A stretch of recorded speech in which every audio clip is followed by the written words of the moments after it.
Саламатсыздар ма? Бұл видеода мен атаулы әлеуметтік көмекті есептеген кезде қандай табыстар ескерілетінін айтатын боламын. Ескерілетін табыстар тізімін мен атаулы әлеуметтік көмек туралы тиісінше заңнан алдым. Егер осы видео сіздерге ұнаса, онда оған лайк басып, менің арнама жазылуыңызды өтінемін. Бірінші, бағдарлама шеңберінде ерікті түрде қоныс аударушыларға әр отбасы мүшесіне көшуге берілетін бір жолғы төлемді қоспағанда жұмыспен қамтуға жәрдемдесудің белсенді шараларына қатысудан алынған табыс. Екінші, конкурстарда, жарыстарда, олимпиадаларда, фестивальдарда, лотереялар, салымдар мен борышкерлік бағалы қағаздар бойынша алынған ұтыстарды қоса алғанда ақшалай және немесе заттай түрдегі табыс. Үшінші, ақшалай аударымдар түріндегі табыс. Төртінші, ақша салымдары және депозиттер бойынша сыйақылар, мүдде түріндегі табыс. Төртінші, өтеусіз алынған ақша түріндегі табыс. Бесінші, алынған сәтінен бастап алғашқы 6 айды қоспағанда Қазақстан Республикасы үкіметінің 2018 жылғы 13 қарашадағы нөмірі 746 қаулысымен бекітілген нәтижелі жұмыспен қамту және жаппай кәсіпкерлікті дамытудың 2017-2021 жылдарға арналған еңбек мемлекеттік бағдарламасы, бұдан әрі бағдарлама шеңберінде алынған жаңа бизнес идеяларды іске асыруға арналған кредитті, микрокредитті және өтеусіз грантты пайдаланудан түскен табыс. Алтыншы, жылжымайтын мүлікті көлік құралдарын және басқа да мүлікті сыйға тарту, мұрагерлікке алу түріндегі табыс. Жетінші, бағалы қағаздардан түсетін табыс. 9. Жылжымайтын мүлікті және көлік құралдарын жалға беруден және сатудан түсетін табыс. 10. Кәсіпкерлік қызметтен түсетін табыс. Оның ішінде бірінші, өнімді жұмыстарды, қызметтерді сатудан түсетін табыс. Екінші, шаруашылық материалдық құндылықтарды, мүлікті сату құнын өсуінен түскен табыс. Үшінші, шаруа фермер қожалығының қызметі нәтижесінде және шартты жер үлесі мен мүліктік пайлардан алынған табыс. Төртінші, тәуелсіз қызметкерлердің қызметі нәтижесінде алынған табыс ескеріледі. Бұл ретте табыс айлық есептік көрсеткіштің 25 еселенген мөлшерінен төмен емес ескеріледі. 10. Еңбекақы. Оның ішінде еңбекақы төлеу жүйесіне сәйкес жұмыс берушіден еңбекақы ретінде алынған, атап айтқанда, еңбекақы төлеу жүйесіне сәйкес жалақының барлық түрлері, оның ішінде келісімді, мерзімді, сондай-ақ ақшалай және заттай нысандағы сыйақылар, қосымша ақылар, үстем ақылар, қызметкерлерге Қазақстан Республикасының еңбек заңнамасына, сондай-ақ келісімдерге, еңбек ұжымдық шарттарға және жұмыс берушілердің актілеріне сәйкес төленетін ақшалай соманы қоса алғанда қаржыландыру көзіне қарамастан. Қызметкер жалақысының сақталуына кепілдік берілетін кезең үшін жұмыс беруші есептейтін және қызметкерлерге төленетін орташа жалақы. Ұйым, заңды тұлға таратылған немесе жұмыс берушінің жеке тұлғаның қызметі тоқтатылған, қызметкерлер саны немесе штаты қысқартылған жағдайларда еңбек шартының бұзылуы кезінде Қазақстан Республикасының еңбек заңнамасында белгіленген мөлшерде төленетін өтемақылар. Сақтандыру агенттері мен брокерлерге төленетін комиссиялық сыйақы. Бала туғанда және жерлеуге берілетін жәрдемақылардан басқа жалақы есептеу кезінде ескерілмейтін және ұйым қаражатының есебінен төленетін төлем түрлері. Мерзімді қызметтегі әскери қызметшілердің ақшалай үлесін қоспағанда, әскери қызметшілердің, оның ішінде келісім шарт бойынша қызмет өткеріп жүргендердің және ішкі істер органдарының қатардағы және басшы құрамдағы адамдардың, сондай-ақ соларға теңестірілген азаматтар санаттарының үстемақылар мен қосымша ақылар ескерілген ақшалай ризығы. Жұмыс беруші төлеген кредит сомалары, көрсетілген төлемдер кредитті өтеудің белгіленген мерзіміне бөлінеді. Әскери қызметшілерге және арнаулы мемлекеттік органдардың қызметкерлеріне берілетін ағымдағы тұрғын үй төлемдері. Әлеуметтік төлемдер, атап айтқанда, Қазақстан Республикасында зейнетақымен қамсыздандыру туралы 2013 жылғы 21 маусымдағы Қазақстан Республикасының заңына сәйкес белгіленген тәртіппен тағайындалатын зейнетақылардың барлық түрлері, оларға өтемақы төлемдер.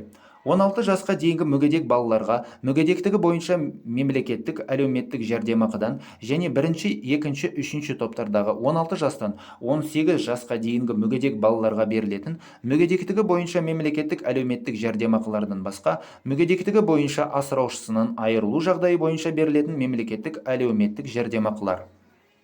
16 жасқа дейінгі мүгедек балаларға берілетін арнаулы мемлекеттік жәрдемақыдан және бірінші, екінші, үшінші топтардағы 16 жастан 18 жасқа дейінгі мүгедек балаларға берілетін арнаулы мемлекеттік жәрдемақыдан басқа арнаулы мемлекеттік жәрдемақылар. Жер асты және ашық кен жұмыстарында, сондай-ақ еңбек жағдайлары ерекше, зиянды және ауыр жұмыстарда істеген адамдарға берілетін мемлекеттік арнаулы жәрдемақылар. Төтенше жағдай кезеңінде қызметінің шектелуіне байланысты кірісінен айырылу жағдайына немесе шектеу іс-шараларын енгізуге байланысты кірістен айырылу жағдайы бойынша бір жолғы әлеуметтік төлемдерді қоспағанда мемлекеттік әлеуметтік сақтандыру қорынан төленетін әлеуметтік төлемдер. Бала 1 жасқа толғанға дейінгі оның күтіміне байланысты мемлекеттік жәрдемақылар. Үйде оқитын мүгедек балаларды оқыту шығындарын өтеу. Қамқоршыларға немесе қорғаншыларға жетім баланы, жетім балаларды және ата-анасының қамқорлығынсыз қалған балаларды асырап бағуға берілетін жәрдемақы. Патронат тәрбиеленушілерге берілген балаларды асырап бағуға берілетін төлем. Мүгедек балаларды тәрбиелеп отырған анаға немесе әкеге, асырап алушыға, қамқоршыға, қорғаншыға тағайындалатын және төленетін мемлекеттік жәрдемақы. Жұмыс берушінің қаражатын есебінен берілетін әлеуметтік қамтамасыздандыру бойынша жәрдемақылар. Отставкадағы судьяның ай сайынғы өмір бойғы қамтылымы. Зейнетақы төлемдерін алушыларға инфляция деңгейін ескере отырып, нақты енгізілген міндетті зейнетақы жарналары, міндетті кәсіптік зейнетақы жарналары мөлшерінде бірыңғай жинақтаушы зейнетақы қорындағы міндетті зейнетақы жарнамаларының, міндетті кәсіптік зейнетақы жарналарының сақталуына мемлекеттік кепілдіктері. 4 және одан да көп кәмелетке толмаған бірге тұратын балалары, оның ішінде орта, техникалық және кәсіптік, орта білімнен кейінгі, жоғары және немесе жоғарғы оқу орындарынан кейінгі білім беру ұйымдарында күндізгі оқу нысаны бойынша оқитын балалары бар отбасыларға, олар кәмелетке толғаннан кейін білім беру ұйымдарын бітіргенге дейін, бірақ 23 жасқа толғанға дейін тағайындалатын және төленетін ай сайынғы мемлекеттік жәрдемақы. Стипендия, оның ішінде қаржыландыру көзіне қарамастан интерндерге, магистранттарға, докторанттарға, резидентура тыңдаушыларына және оқу орындарының басқа да тыңдаушыларына төленетін мемлекеттік атаулы және атаулы стипендия. Табысы аз отбасылардан шыққан балаларға кепілдік берілген әлеуметтік топтама шеңберінде көрсетілетін көмекті қоспағанда жергілікті бюджет қаражаты есебінен берілетін қалаішілік қоғамдық көлікте жүруге берілетін материалдық әлеуметтік көмек. Қаржыландыру көзіне қарамастан интерндерге, магистранттарға, докторанттарға, резидентура тыңдаушыларға және оқу орындарының басқа тыңдаушыларға төленетін стипендия. Табысы аз отбасылардан шыққан балаларға кепілдік берілген әлеуметтік топтама шеңберінде көрсетілетін көмекті қоспағанда жергілікті бюджет қаражаты есебінен берілетін қалаішілік қоғамдық көлікте жүруге берілетін материалдық әлеуметтік көмек. Төтенше жағдай немесе шектеу іс-шаралары кезеңінде ұсынылатын азық-түлік және тұрмыстық жиынтықтарын, сондай-ақ осы көмектің орнына төленетін соманы қоспағанда Қазақстан Республикасының заңнамасына сәйкес берілетін заттай көмек түрлерінің құны, сондай-ақ осы көмектің орнына төленетін сома. Қазақстан Республикасының заңнамалық актілерінде жергілікті мемлекеттік басқару органдары, мекемелері мен ұйымдары белгіленген барлық төлем түрлеріне үстемақылар мен қосымша ақылар. Балаларға және басқа да асырауындағыларға алимент түріндегі табыс. Балаларға және басқа да асырауындағыларға арналған алимент жиынтық табыс құрамында ескеріледі.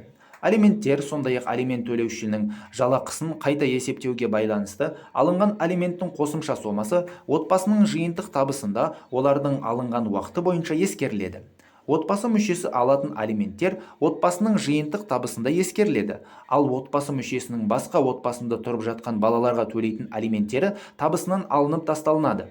Асырауындағыларды асырауға міндетті адамның тұрғылықты жері туралы мәліметтердің болмауы себебінен адамдардың алимент өндіріп алуға мүмкіндігі болмаған жағдайда отбасының жиынтық табысы көрсетілген адамның іздеуде жүргені туралы тиісті органдардан алынған құжаттар қоса берілген жазбаша еркін нысандағы өтініш негізінде есептеледі. Алимент қашан табыс ретінде ескерілмейді? Төлеуші: бірінші, жұмыс істемейтін және орталықта жұмыссыз ретінде тіркелген. Қазақстан Республикасы денсаулық сақтау және әлеуметтік даму министрінің 2015 жылғы 28 сәуірде нөмірі 279 бұйрығымен нормативтік құқықтық актілерді мемлекеттік тіркеу тізілімінде нөмірі 11342 болып тіркелген. Бекітілген жұмыссыз азаматтарға анықтама беру мемлекеттік көрсетілетін қызмет стандартының бірінші қосымшасына сәйкес нысан бойынша анықтамасын ұсынған кезде. Екінші, бас бостандығынан айыру орындарында не уақытша ұстау изоляторында болған балаларға алимент аударылмайтыны туралы бас бостандығынан айыру орындарында не уақытша ұстау изоляторында болу кезеңі көрсетілген сот орындаушысының немесе түзеу мекемесінің анықтамасын ұсынған кезде. Үшінші, туберкулез, психоневрологиялық, онкологиялық, санаторий-курорттық диспансерлерде, стационарларда есепте тұрған кезде, денсаулық сақтау ұйымдарының бастапқы медициналық құжаттама нысандарын бекіту туралы Қазақстан Республикасының денсаулық сақтау министрі міндетін атқарушының 2020 жылғы 30 қазанында нөмірі КРДСМ-175/2020 бұйрығымен нормативтік құқықтық актілерді мемлекеттік тіркеу тізімінде нөмірі 21579 болып тіркелген екінші қосымшаға сәйкес нысан бойынша тиісті медициналық ұйымдардан анықтама ұсынған кезде. Төртінші, Қазақстан Республикасы тиісті келісім жасаспаған мемлекетке тұрақты тұруға кеткен. Бесінші, тиісті құқықтық қорғау органдарының анықтамасымен немесе учаскелік комиссияның қорытындысымен расталатын спирттік ішімдіктерді, есірткі заттарын құмарлықпен салынып пайдалануына, сондай-ақ төлеушінің әрекет қабілеттілігін шектеу туралы сот шешімімен расталатын құмар ойындармен және бас тігумен байланысты жиынтық табыс алиментті ескермей есептеледі. Үй жанындағы шаруашылықтан түсетін табыс: мал, құс ұстау, бағбандық, бақша өсіру. Осы видеоны тамашалағаныңызға рахмет. Егер ол сізге ұнаса, онда оған лайк басып, менің арнама жазылуыңызды өтінемін. Аман сау, қош болыңыздар.